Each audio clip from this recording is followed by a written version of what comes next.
Whoopi Goldberg's laugh echoed through the studio as she made her first remark about the British Royal Guard. You really stand there all day in a funny hat and pretend you're guarding something. The studio audience joined in with a burst of laughter, creating a light-hearted atmosphere. But Garron Vale, a Lance Corporal from the King's Guard, remained unfazed, standing perfectly still, composed, and unreadable. Whoopi wasn't done, though. She continued her mockery with a comment on the royal cosplay. Come on, it's 2025. Aren't we done with this royal cosplay? She teased. The studio was filled with laughter, but Garron, standing at attention with impeccable posture, didn't react. His face remained neutral, his demeanor unwavering. Whoopi, not giving up, pressed further with her mockery about outdated traditions. The room seemed to brace for another round of jokes, but this time, Garron's calm response was different. When she pushed one insult too far, questioning the meaning of standing guard in a world where modernity has overtaken tradition, Garron's reply left the entire studio silent. Before we begin, don't forget to like, subscribe, and comment below to let me know which country you're watching from. I'd love to hear where you're tuning in from. What did he say that even shut down Whoopi herself? The narrator of the story asks as the scene shifts, leaving the audience wondering about Garron's response. Lance Corporal Garron Vale had never been on a talk show before. In fact, he hadn't stepped outside his usual routine of barracks, royal courtyards, and ceremonial duties since enlisting at 19. Now 32, he was highly respected in his regiment but was still feeling the weight of what he had been asked to do. A television appearance on an American talk show, a world so far removed from the quiet discipline he was accustomed to, was the last thing he ever imagined for himself. Standing outside Gate 17 of JFK Airport, Garron couldn't help but wonder how he had let the palace PR team talk him into this. They promised it would be a short segment about the view, just 5 minutes of smiles, they said. It would be a chance to represent the values of the household division, values like discipline, grace, and continuity. Americans love the uniform, they assured him. But Garron didn't feel particularly graceful, especially with a slight limp from a recent injury, a result of an awkward slide on a slick cobblestone during a parade drill. His commanding officer had suggested light medical leave, but the palace saw an opportunity for PR. Garron accepted both, reluctantly, though he'd rather have stayed in the familiar comfort of his duties, far from the spotlight. He didn't like talking about himself. But this wasn't supposed to be about him. It was about the regiment, about humanizing it, making the public understand why soldiers still stood motionless on duty, but explaining centuries of tradition in a setting better known for celebrity gossip seemed like a poor match. Still, orders were orders, even when disguised as invitations, and Garron found himself walking into a studio in Midtown Manhattan. His hotel room on the 21st floor was a far cry from the barracks he was used to. Despite being told that business casual was acceptable, Garron had pressed his gray civilian suit with military precision, his shoes gleaming with spit polish.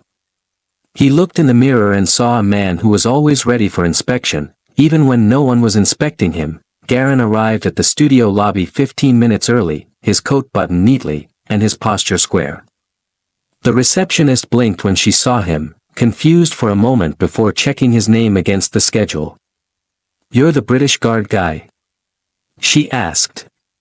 "Yes, ma'am," Garron replied. "They said you might come in full gear," she added. Disappointment flickering across her face, Garron simply nodded. He wasn't here for the costume, he was here to speak about tradition.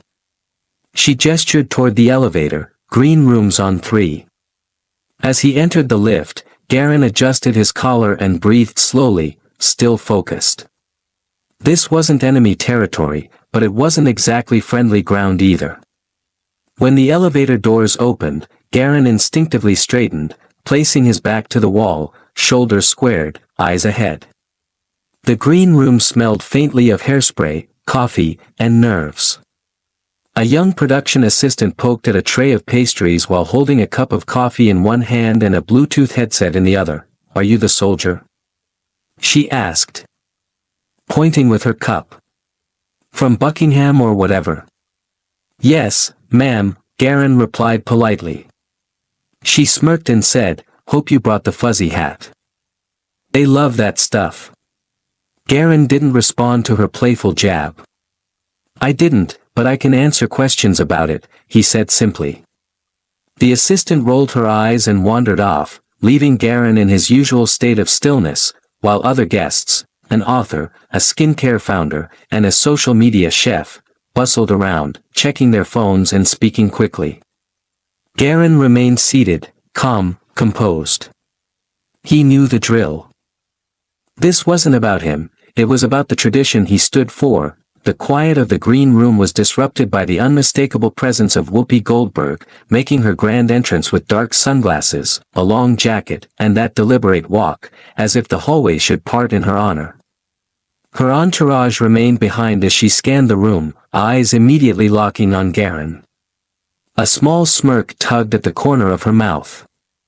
Oh boy, she said loudly enough for others to hear, we're doing the toy soldier thing today, huh? A couple of the other guests chuckled awkwardly, unsure of how to react. Garron stood at attention when she entered, his usual composed and respectful demeanor intact. Ma'am, he said, giving her a polite nod. She took a seat opposite him, crossing her legs lazily, sunglasses still perched on her face. You don't drop the act even when the queen's not around? Whoopi asked with an amused grin, clearly trying to goad him into a response. Garron didn't flinch, his posture remaining perfect, his expression unchanged. I don't act, he replied simply, and the slight but firm edge to his voice caught her off guard. Touché, she said, lifting her sunglasses slightly, giving him a playful acknowledgement that he wasn't going to be an easy target. Whoopi then turned her attention to the assistant nearby. Is this a royal PR stunt, or are we actually interviewing him? She asked, her voice dripping with sarcasm. The assistant quickly responded, it's mostly light hat questions, history stuff. Just 5 minutes in segment B, well, great, Whoopi muttered, rolling her eyes.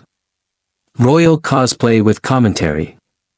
She stretched and stood up, preparing for the segment. Well, corporal discipline, she quipped, eyeing Garron with a half-smile. Try not to freeze mid-answer. I'll do my best, Garron responded, and he meant it. He wasn't focused on retorts or playing the game of one-upmanship. Instead, his thoughts were on the weight of the tradition he represented, the same traditions that had been part of his family for generations. His grandfather, a former grenadier, had once told him, the crown doesn't need defenders. It needs reminders. Stand like the country's watching, because sometimes it is.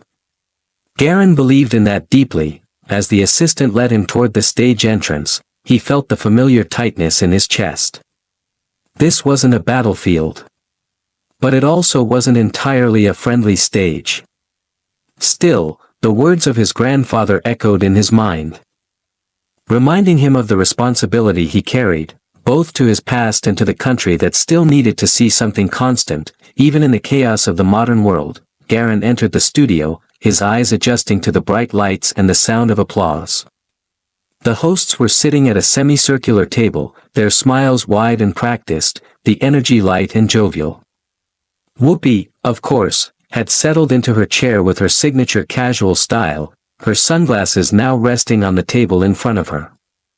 Garron stepped forward, his movements deliberate and precise, as though he were performing a military drill rather than being part of a light-hearted talk show segment. The host, beaming, gestured toward the camera and then to Garron, introducing him with enthusiasm. And now, we're joined by a very special guest. You may have seen him standing stone-faced outside Buckingham Palace, or guarding Windsor Castle in that iconic red coat and towering black hat. Please welcome Lance Corporal Garron Vale of the King's Guard. The audience erupted in applause, and Garron moved forward, his shoulders squared, his posture impeccable. No nod or wave, just a precise step toward the guest seat, followed by a polite incline of his head toward the hosts as he sat down. His disciplined manner stood in stark contrast to the casual banter that usually filled the space. "Thank you for joining us," the lead host said warmly, extending a hand. "Thank you for having me," Garron replied, his voice steady but unassuming. He wasn't here to steal the spotlight, he was there to represent something much bigger than himself. One of the hosts teased him lightly. "So, you're off duty right now, right? Or do we need to salute you?" Garron allowed a brief smile, just enough to convey the good-natured nature of the question, but his posture didn't change. "No salutes necessary. I'm a guest here," he responded, and the audience laughed. But Garron's mind was already settled. This wasn't about entertaining the crowd or playing along with the spectacle, it was about sharing the deeper meaning of the traditions he stood for. The next host leaned forward, clearly eager to dig into the questions everyone was curious about. "Okay, we've got to ask. Be honest. How heavy is that hat?" They inquired with a grin. "About 1.5 pounds, Garron replied, his tone still calm. "But it feels heavier in the summer." The audience chuckled, and Garron allowed himself a small, polite smile. "Ever sneezed on duty?"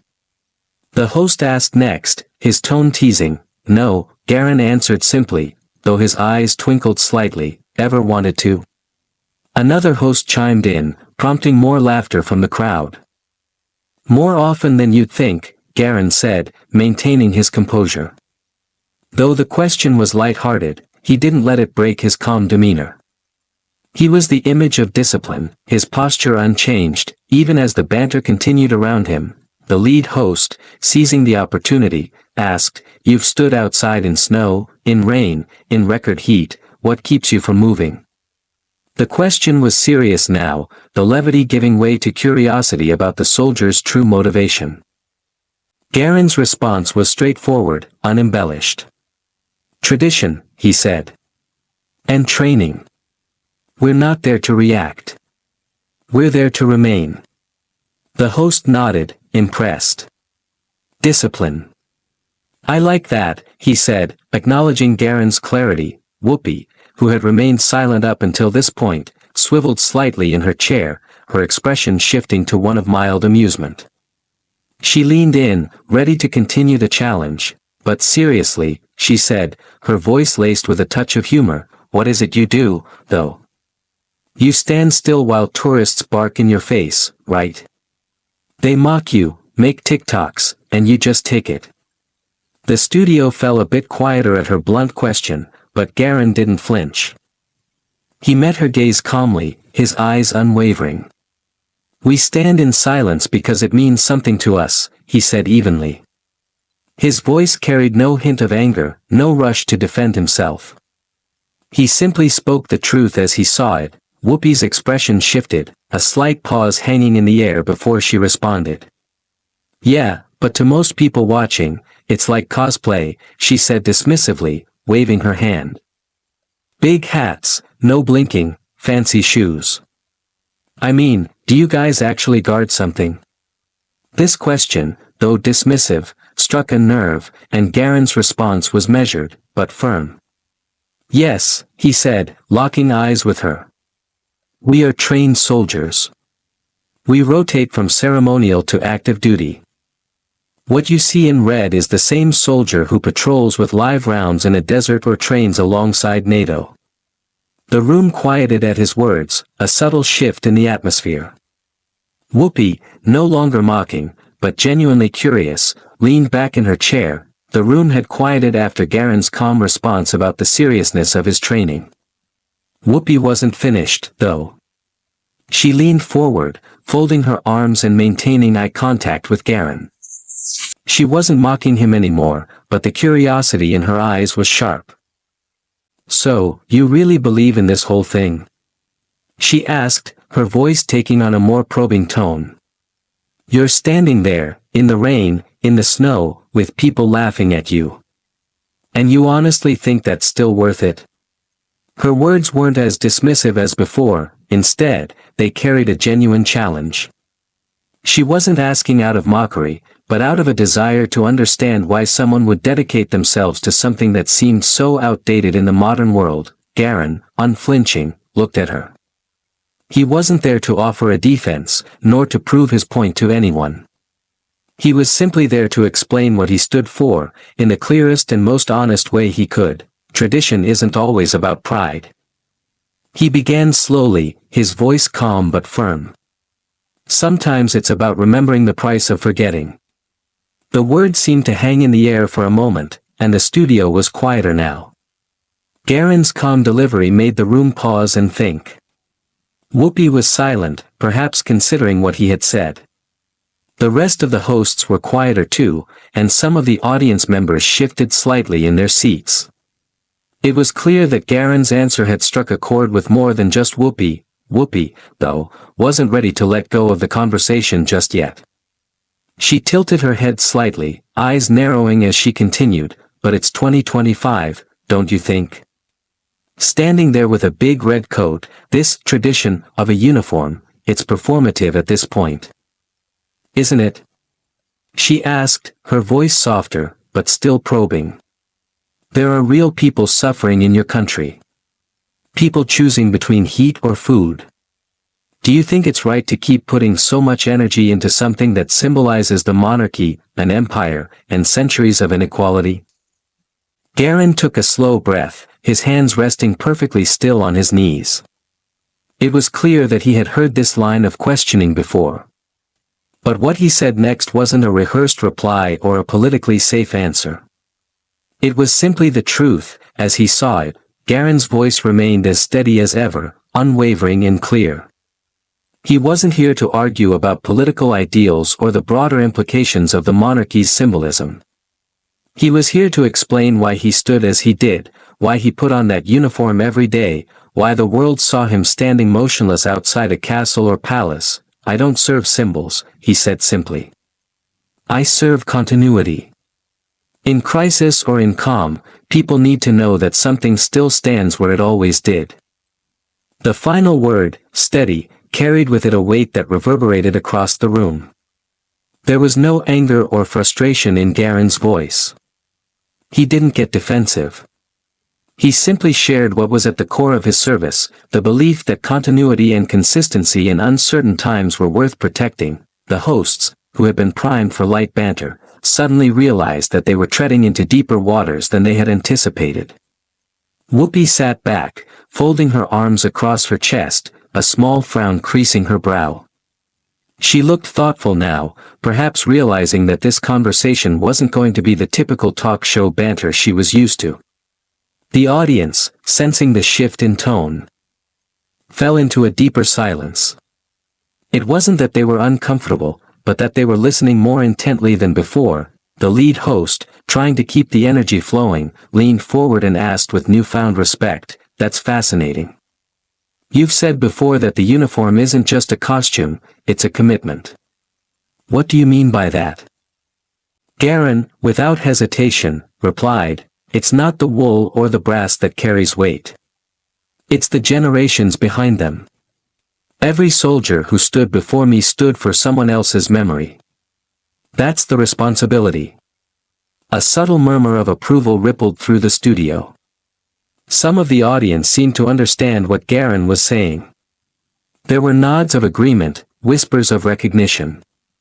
Garron had explained his duty in a way that transcended politics and symbolism. It was about honor, about remembering the past, and ensuring that those who had come before weren't forgotten. Whoopi, who had been challenging him, seemed to soften. Her posture shifted slightly. She had listened carefully to his words. And something in her expression had changed.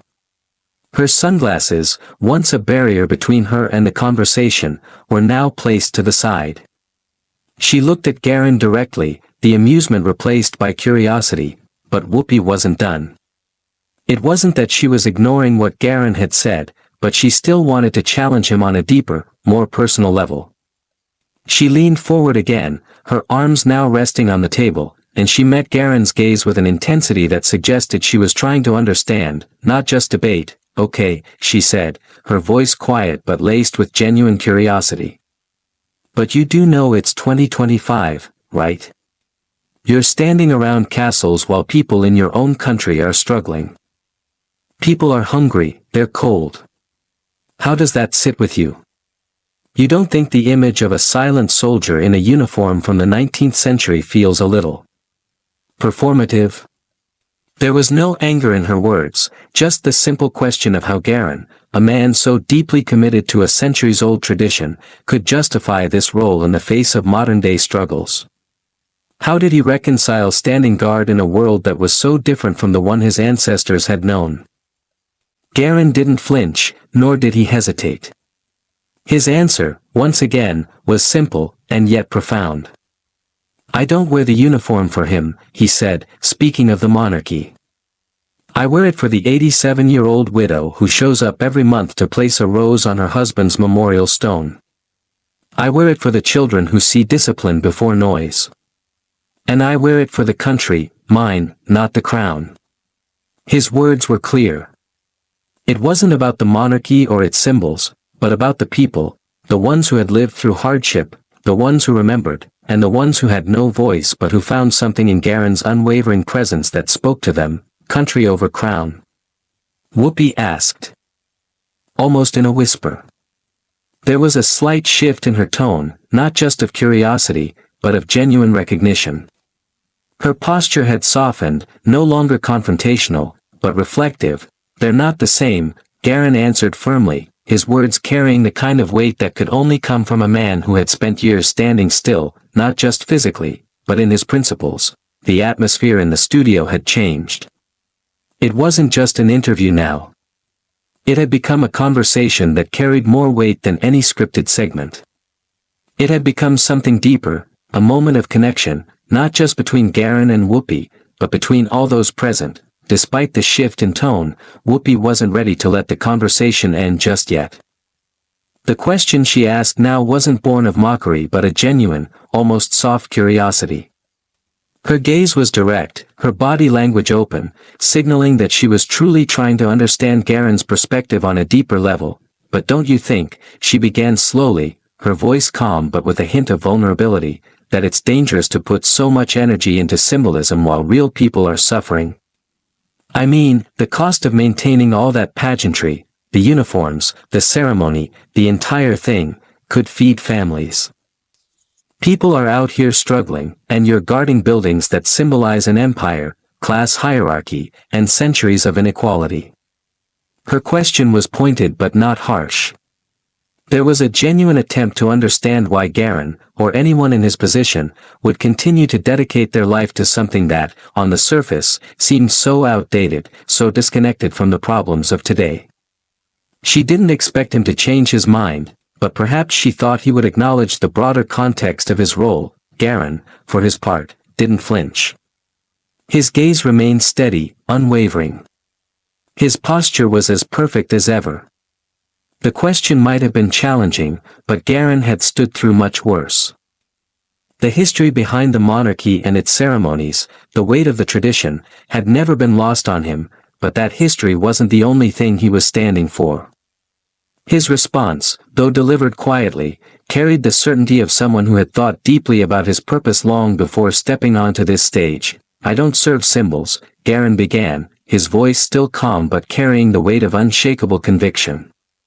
I serve continuity.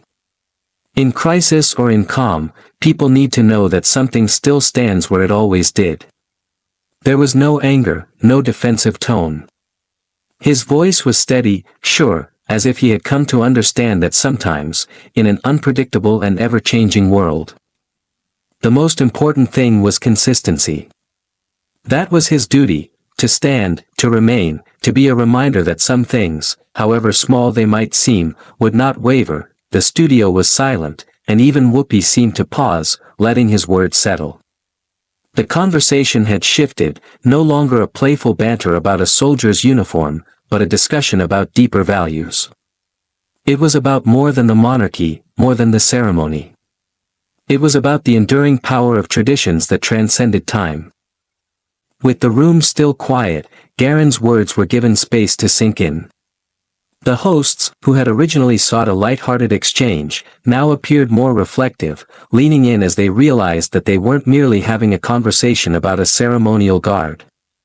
They were talking about something far more profound, the human need for continuity, for reminders of something steadfast in a world full of uncertainty. "So, you're telling me," one of the hosts said, speaking softly, almost in awe, "that you don't see yourself as a performer, a part of a show? You don't think people see you just standing there as some kind of gimmick?" "No," Garron replied, his voice firm. "We are not there to entertain. We stand because some things should remain steadfast, even when everything else changes." The host nodded slowly, clearly moved by the simplicity and weight of Garron's statement. "But what do you think the people see when they look at you?" the host asked. "What do they take from you standing there, day in and day out, silently holding your ground?" Garron's response was thoughtful, but there was no hesitation. "I'm there for the people who need to see something constant. I'm there for the children who see discipline before noise. I'm there for the elderly who remember what it means to stand firm." His gaze flickered toward the audience for a moment, but then he looked back to the hosts. "I'm there for those who have no voice. Sometimes we stand for the invisible." His words, though simple, were powerful. They spoke to something beyond duty, beyond ceremony. Garron's responsibility was not just to his regiment or the monarchy, it was to the people. He stood as a symbol of something deeper, something people needed to feel grounded in, even in the midst of chaos. Whoopi, who had been so challenging earlier, now appeared almost lost in thought. Her usual sharp demeanor had softened, replaced with a quiet respect that hadn't been present earlier. The hosts, clearly moved by the conversation, leaned back, allowing Garron to speak freely. There was no rush now. The energy in the studio had shifted. They weren't just talking about the guard's duty, they were talking about his life, about what motivated him, what had shaped his understanding of his service. One of the hosts gently prompted, "You've said before that the uniform isn't just a costume, it's a commitment. Is there a particular moment, a personal experience, that stands out to you during your service?" Garron paused, looking slightly to the side, as if gathering the right words. The studio was silent, every eye trained on him. Then, after a brief moment of reflection, he spoke. "It was a cold November," Garron began, his voice softening as he recalled the memory. His tone became more intimate, drawing the audience in. "I was posted outside St. James's Palace for my shift, 2 hours at a time. It was one of those mornings where not many tourists were around, just a few commuters, some schoolchildren with umbrellas." He paused, eyes distant for a moment as if seeing it all again. "I don't remember most people's faces," he continued, his voice steady but carrying a hint of emotion. "You don't when you're standing still for that long.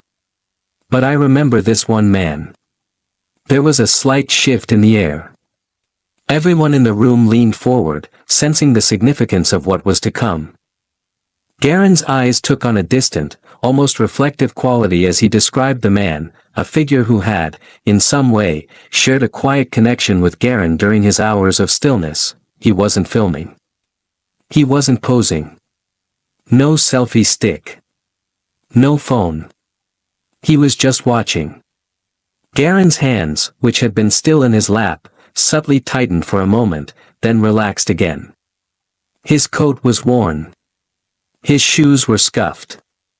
He had wet hair from the rain. The audience listened in rapt silence. Garron spoke with precision, as if he had catalogued every detail of that man's presence during those hours of standing guard. This man wasn't there to gawk. He was just watching. Quietly. He stood beside me. Not in the way, but close enough that I noticed him. Garron's words were so simple, yet there was an undeniable weight to them. After about 10 minutes, he gave me a small nod and walked away. I thought that was it, just one of those unspoken moments. The studio held its breath as Garron continued. But the next week, I was reassigned to a different gate. And I saw him again. Same man. Same coat. Still watching. He gave me another nod. And then he walked away again. Garron's voice didn't waver as he finished the story. I don't know what he was doing there. But I know this. He wasn't looking at a show. He was remembering something. Someone. Maybe a brother. Maybe a regiment. Maybe a time when he stood for something. He glanced at Whoopi, his eyes locking with hers. That's what most people miss when they laugh at the guards. We're not there for entertainment. We're there because some things should remain steadfast, even when everything else changes. The silence in the studio was thick, almost reverent. The story had changed the mood in the room, leaving the audience and the hosts alike reflecting on Garron's words. The laughter and the mockery had long disappeared. Now, they understood, there was a profound shift in the studio after Garron's story.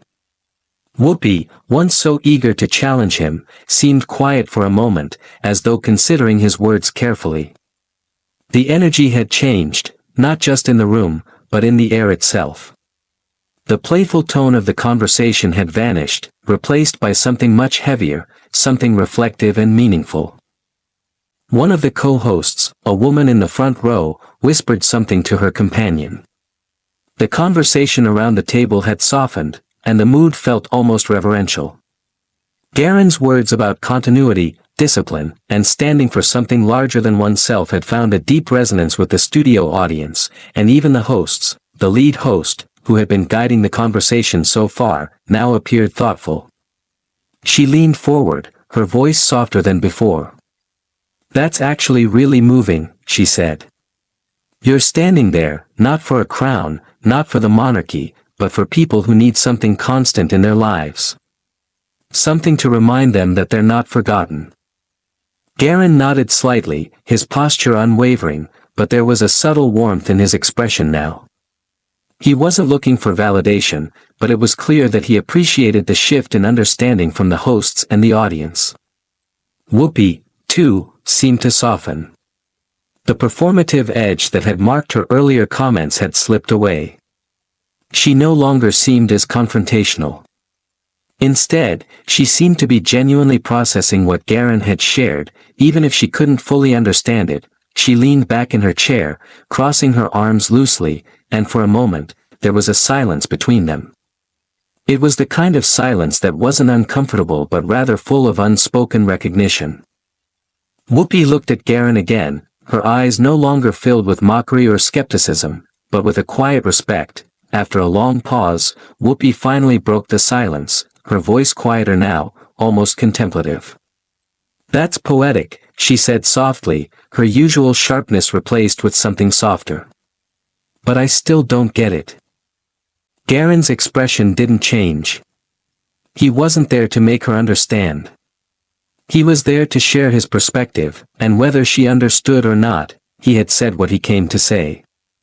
But Whoopi's question lingered in the air, and it was clear she was still grappling with the idea that someone could dedicate their life to a tradition, to something seemingly out of place in modern times, without questioning its purpose. You really believe it's worth it, she pressed, her voice still curious. All of it, for silence. She gestured to his uniform, his duty, the unbroken stillness that had defined his role for so many years. For a crown that doesn't even know your name, Garron didn't flinch at the question. He had faced this before, questions that tried to undermine the significance of his work. But he was resolute. I would never give my life for a crown, he replied, his voice unwavering. But I'd stand in the cold for a country that forgot how to say thank you. There was a heavy pause as the weight of his words settled in. The studio, which had once been filled with the noise of banter and laughter, was now almost completely still. There was a soft, almost hesitant clap from the back of the room, and slowly, others joined in, until the applause filled the space. It wasn't the usual applause of a television audience responding to cues. It was genuine, earned. It was a moment of acknowledgement. Not just for Garron's words, but for the truth he had shared. Whoopi, her eyes glistening slightly with something unspoken, didn't say anything for a moment. She looked at Garron, her expression a mixture of respect and perhaps something deeper, a realization that some things in the world were bigger than the celebrity-driven culture she was a part of. The applause slowly subsided, and the cameras, which had captured the moment, now returned to their usual business, ready to transition to the next segment. But the energy in the studio had shifted permanently. The conversation had gone far beyond the usual talk show fodder. It had become something profound, something that no scripted answer or rehearsed joke could ever replicate. The lead host, trying to bring the conversation back to its earlier format, smiled warmly. "Well, Corporal Vale, I think we've all learned something about the value of tradition and the commitment it takes to serve something greater than oneself," she said, her voice soft with sincerity. "Thank you for sharing that with us." Garron nodded, his expression still calm and composed. "Thank you for having me," he said simply. No flourish, no grand statement. Just a quiet acknowledgement of the moment. As the segment wrapped up, the usual behind-the-scenes activity resumed.